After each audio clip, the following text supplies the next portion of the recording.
Hello, thank you so much for joining our rate session today, Switching It Up, an accessibility feature for mobile iOS devices. My name is Karen Hom, and I'm an assistive technology coach with Assistive Technology Services for Fairfax County Public Schools. I previously taught special education and students with disabilities for several years before becoming an AT coach. Hello, my name is Tong Ho, and I'm also an assistive technology coach. I have been with Fairfax County for about 9 years now, and have always loved working with all sorts of assistive technologies, which is why I am excited to show you today how switch control works for iOS mobile devices. We have some learning outcomes for our audience today. By the end of today's presentation, our hope is that you'll be able to understand what accessibility is, have a better understanding of switches, and be able to use accessibility features in iOS devices. So what do you think of when you hear the word accessibility? Some of us might think of a building that is made accessible for people in wheelchairs. Braille. We also see Braille being available everywhere, such as elevators, so that individuals who are blind have a way of receiving information. Accessibility for some can also mean assistive technology listening devices for people who are deaf or hard of hearing. Or accessibility can be something as simple as parking in a reserved parking spot to be able to get access closer to an entrance. In reality, there are so many different examples of accessibility, and these are just some. So how do we define accessibility? The most basic definition of accessible is capable of being used or seen. Now, some colleges and universities have started adopting a more specific definition of accessibility when it comes to its relation to individuals with disabilities. Take a second to read that definition.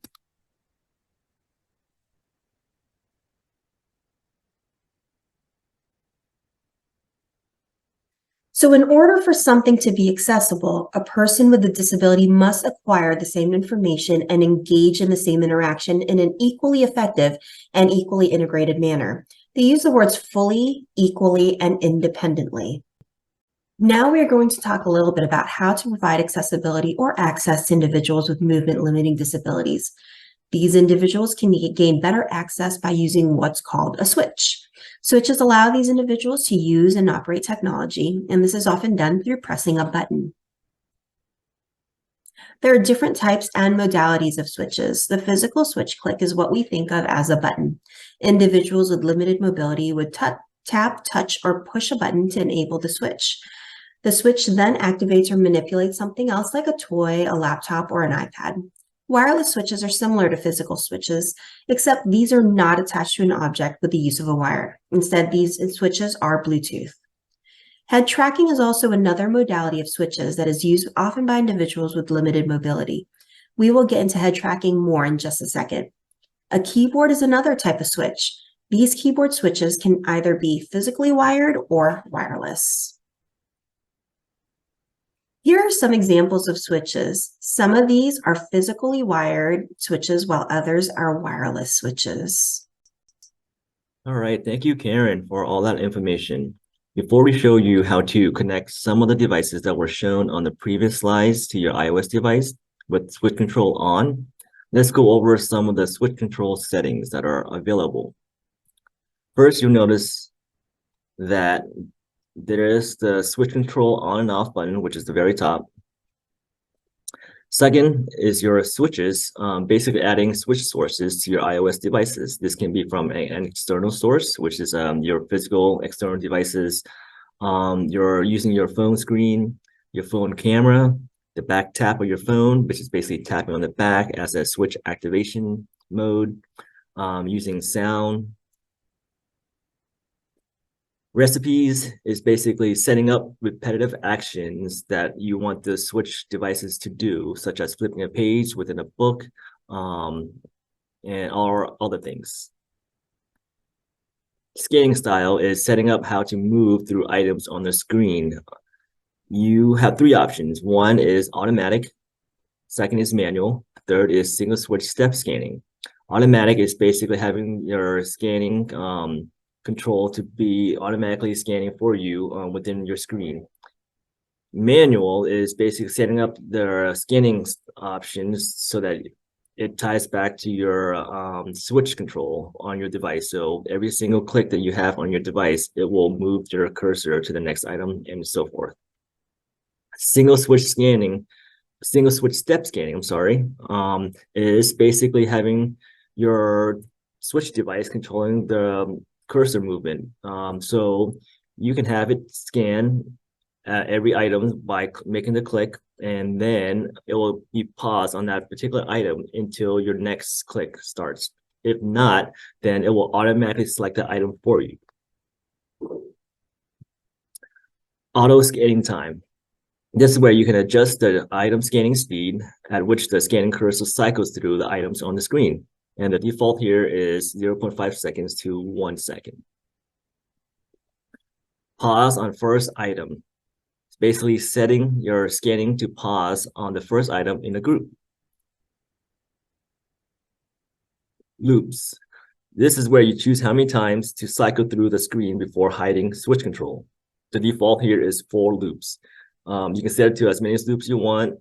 Basically, it's going to cycle through. If you don't make any selection, it's going to go around again to the beginning, to the end. Move repeat. This is where you set the delay before moving to the previous or next item while a switch is pressed. Long press. This is where you set whether a different action occurs when you press and hold a switch and how long to wait before performing that action. So when you go to a particular item on the screen and you press on your device and you hold it there for maybe 5 seconds, it can either activate that item or it can do another action. Tap behavior. This is where you choose a tap behavior and set the interval for performing a second switch actions to show the scanner menu. Focus item after tap. This is where you choose whether switch control resumes scanning at an item you tap or from the beginning. So you basically can control it to go back at the beginning if you kind of miss an item or mistakenly press on an item. Scan same key after tap. It allows for the same key to be scanned again after tapping. This way, users can select the same key without having to cycle back around to it. Always tap keyboard keys. The keys will always be tapped instead of the pop-up scanning menu appearing when scanning on the on-screen keyboard. Extended predictions. This provides users with a greater number of predicted text options than standard. This feature is on by default. Hold duration. This is where you set switch control to only recognize triggers after they have been held for a set amount of time, which can be useful for individuals with motor difficulties, such as a person with a tremor who may press the switch accidentally. Turning on these features means your device will only respond to slightly longer and more deliberate switch presses. Ignore repeat. Set switch control to ignore any accidental switch triggers made within a set amount of time. This can be particularly useful for users with fine motor or dexterity impairments. Gliding cursor. Set point scanning to have a vertical and horizontal bar that moves across the screen for making selection. And the selection mode with this option includes single, refined, and precise. With glide cursor, when you turn it on, you'll notice that the cursor will be sliding across your screen vertically. And when it gets to an item that you want and you select it, it will stop. And then the next bar of scrolling will go through horizontally from top to bottom and bottom to top until you make a selection. Head tracking. This allows users to use the phone's camera to track the movement of their head to control the pointer on the screen. Sound effects. Provides a clicking sound as each item moves into focus. Speech. When the scan highlights an item, it will read aloud what the item is when an item is highlighted during scanning. This can be useful for users who are visually impaired or need voice feedback. Menu items. You can choose the actions shown in the scanner menu and the order in which they appear. Group items. Group related items together for faster navigation. This is on by default. Large cursor. basically setting the border of the scanner highlight to be thicker and more prominent. Cursor color. This changes the color of the scanner border highlight. Save gestures. Allows users to customize gestures and add them to the scanner menu. Confirm with switch control. Allows users to confirm payments using a switch instead of double-clicking the side button. Now, as you can see, there are a lot of settings that you can go through to set up your switch devices. A lot of times this will be based on user preferences. So you might find yourself not using a lot of the options that are available. We'll show you what the basic settings are like when you set up a basic switch device, external switch device, as well as a built-in, maybe using head tracking on your phone. Now, let's take a look at setting up switch control for a Bluetooth switch. Okay, so before we get started on putting our external device, which I have here with me is a Bluetooth switch from AbleNet.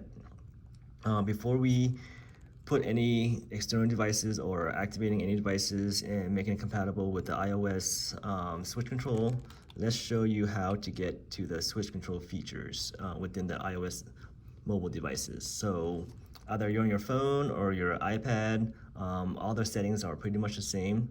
First, you gotta go to your setting icon, find it anywhere on your mobile device.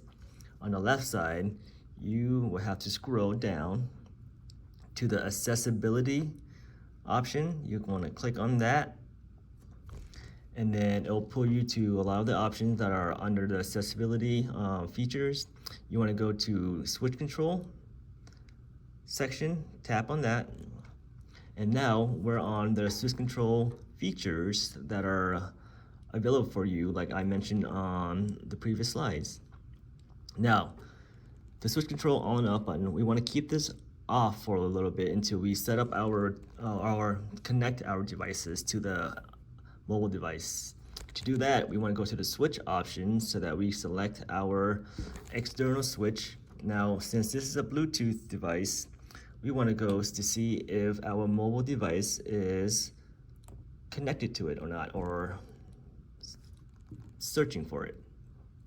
As you can see, I already have connected this Bluetooth device to my iPad here, so which is good because I'm ready to go and set the options up for the device. Now, since the Bluetooth device is already set up within the mobile device, I am going to activate the two switches that are on the device itself.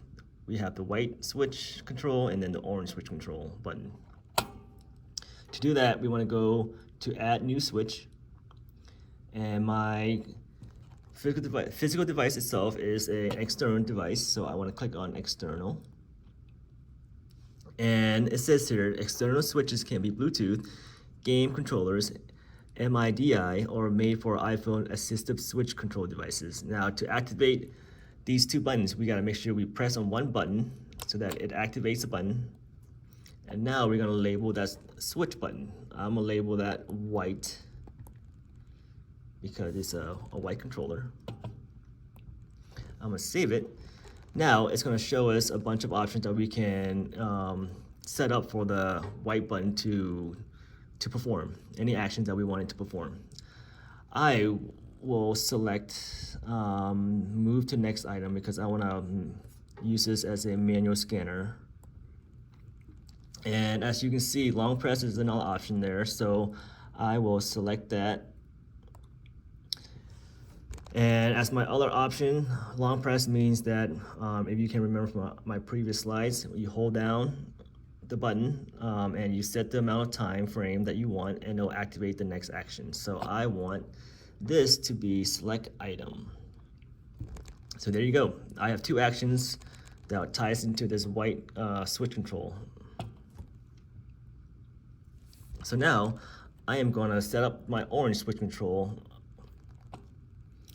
I'll do the same thing, which is to add new switch, go to external,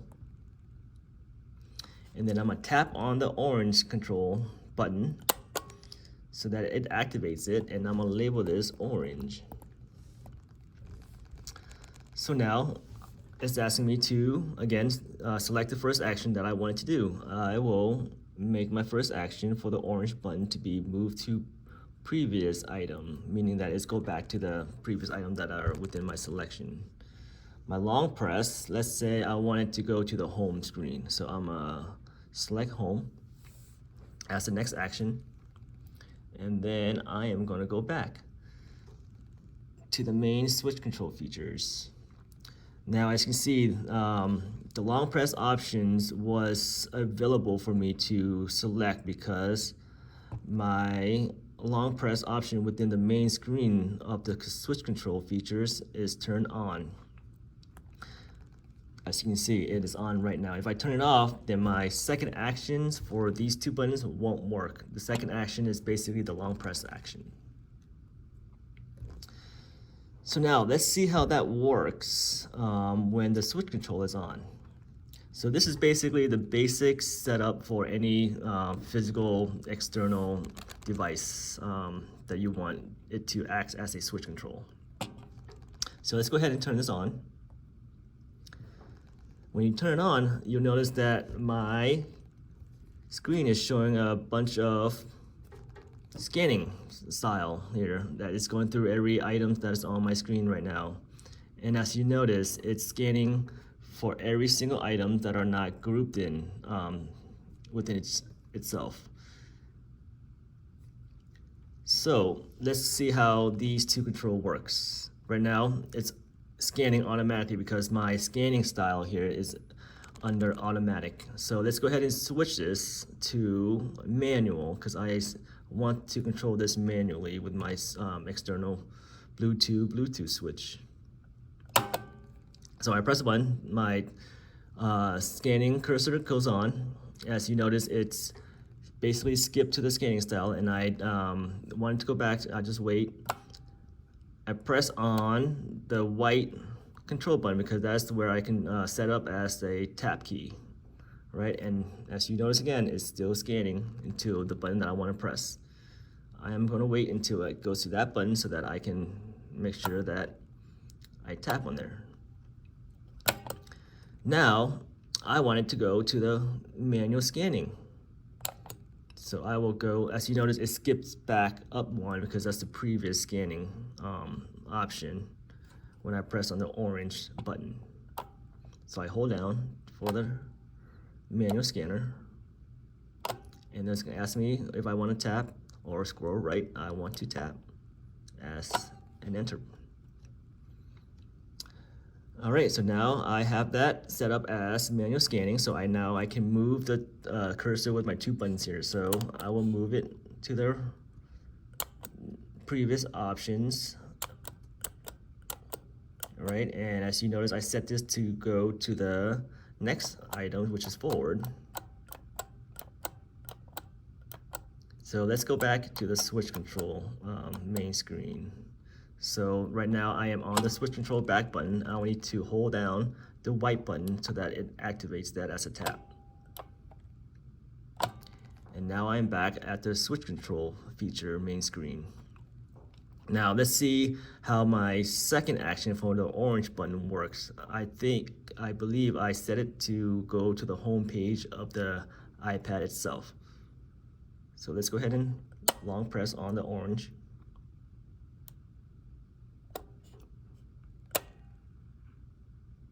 And there you go.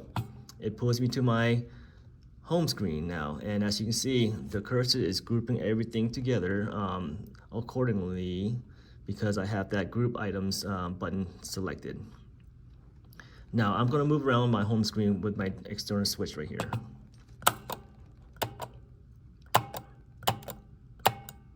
As you can see, it's moving backwards from bottom to top, but if I want to go forward, it's going to go from top to bottom. Let's say I want to select an icon from the bottom row. Once my cursor is there, I will want to hold the white button, which is the way I set it up as a tap action. So I go ahead and tap that, and if I want to do activate any of the buttons on that group, I would go ahead and go with the tap button again.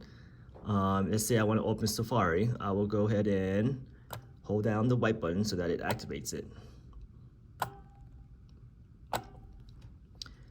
And there you go. Now, let's say I want to go back to my home screen. I will need to hold on to my orange button. And there you go, it's right back to my home button. So let's go back to those control setting features.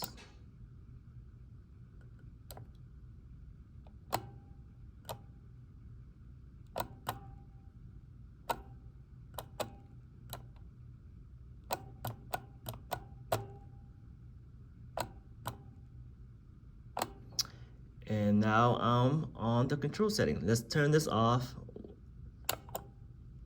Whoops, I'm going backwards. Now it's okay.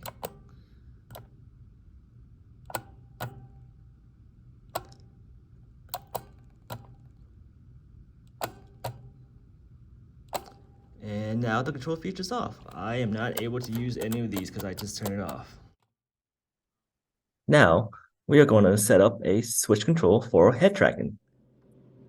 Okay, so to turn on your head tracking feature, we just gotta make sure that we are still under our accessibility feature options within our mobile device. Make sure that we are under our switch control option. And before we turn our switch control off, let's go ahead and set our head tracking button up. So we would need to scroll down to the head tracking option, click on that, turn that on. When you turn it on, you will notice that there are a bunch of actions that you can do according to your facial features. You can raise your eyebrows to move left or right. You can open your mouth to activate your scanning menu. You can smile, stick out your tongue, blink your eyes, scrunch your nose, pucker your lips, right or left. You can use a dwelling option. Dwelling is probably the basic option that we would want to focus on now. What it does is that it allows a button to be activated when a cursor is left on that particular item for an X amount of time. So I'm gonna go ahead and click on that. Right now it is set to tap, which is what I want, because when I leave the cursor onto an item, I want my dwelling option to activate that button. For your dwelling options, you can actually go into it and set the time frame that you want it to activate the button after leaving it on for an X amount of time. Right now I have it set as 1.25, which is relatively fast. You can also set your cursor size to however way you want it to be according to the screen size. Right now I will set my cursor to be relatively the same size as my other buttons here, items on the screen. So we'll go back. Another option that you will want to focus on is the tracking mode. The camera can track your position of your head, the position of your face, or your face, your head facing the edge of the screen. I think right now all of my options are just the way I want it to be. If you notice, as I am scrolling up on the switch options here, I am still having the switch device that I used before in the previous video, which is the Bluetooth switch is still there for me to use along with my head tracking. I am still going to use that now to show you how two different switch control devices can be used within one mobile device. So I'm gonna go ahead and switch my control on. And as I switch it on, you notice that the cursor is placed on the screen for me to use. Now, to turn on head tracking completely, you will need to go to your control scanning menu and then turn that on. To do that, I think I set my my Bluetooth switch control to activate the scanning menu by pressing on their orange button. I am sorry, that is to the home button. So let's go back to the setting.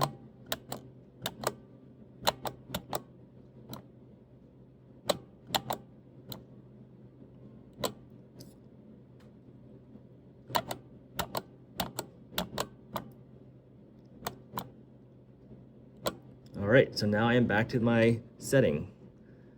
Let's go ahead and activate the scanning menu by pressing on the white.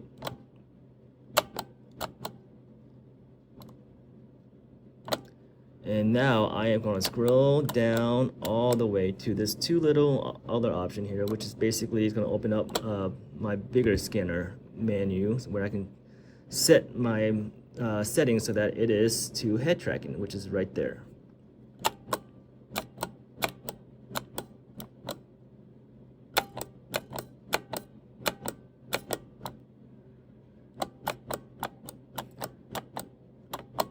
And I am gonna select that, and when I select that, you'll notice that there's a cursor on the screen right now, and it is tracking my face since I have that set as my tracking mode. Alright, let's go ahead and let's go back to the switch control.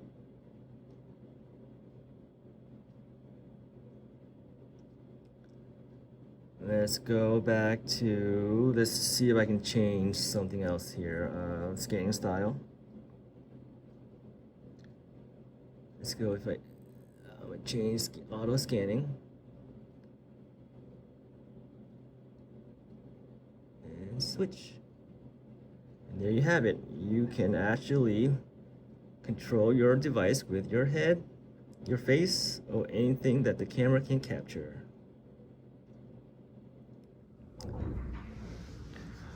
One of the benefits of using the head tracking features is that it kind of mirrors what an eye gaze does for certain communication applications, for some user who does use those applications. As you can see here, this is a touch chat application that I will show you using head tracking features.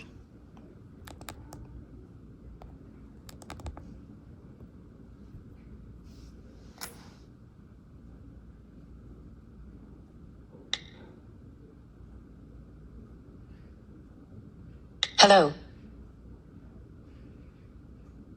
How are you?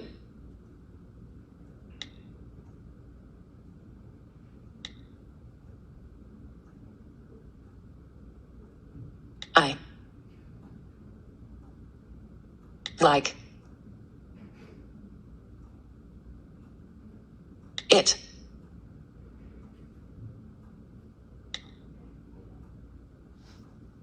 And there you go. As Karen mentioned earlier, having switch access control as an accessibility features within a mobile device will greatly benefit those individuals with limited mobility because it will provide them with access to their communication applications if those users are using one, such as Words for Life, Touch Chat, Protocol to Go, providing them with access to school and work applications such as Word documents, presentation slides, online school and office work, educational games. And last but not least, it will provide them with access to their personal daily use items such as social media, their calendar, task lists. A variety of these can greatly improve their quality of life just by having access to their mobile devices. Now, let's take a moment to see how switch control have greatly improved the life of this individual named Christopher Hills. Christopher Hills is a switch accessibility and video production engineer.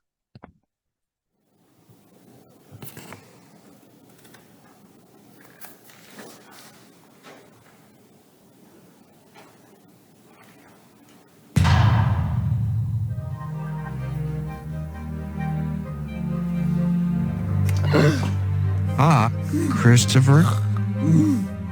I think there might be a slight problem. What? Well, you can't exactly touch the screen. Just like that thing. It's kind of things to do.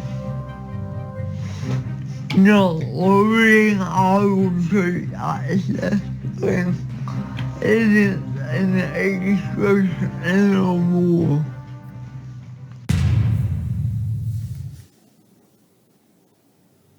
The foundation of everything Christopher does is an accessibility feature called Switch Control, built into Apple devices.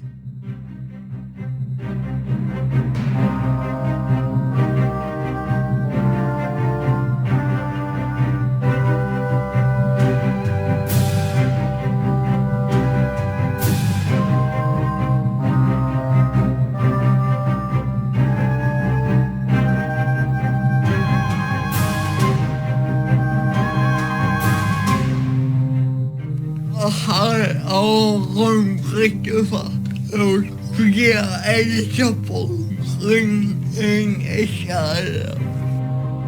Christopher says, with Switch Control, I am still limited. But it's no longer my body that limits me, it is only my imagination.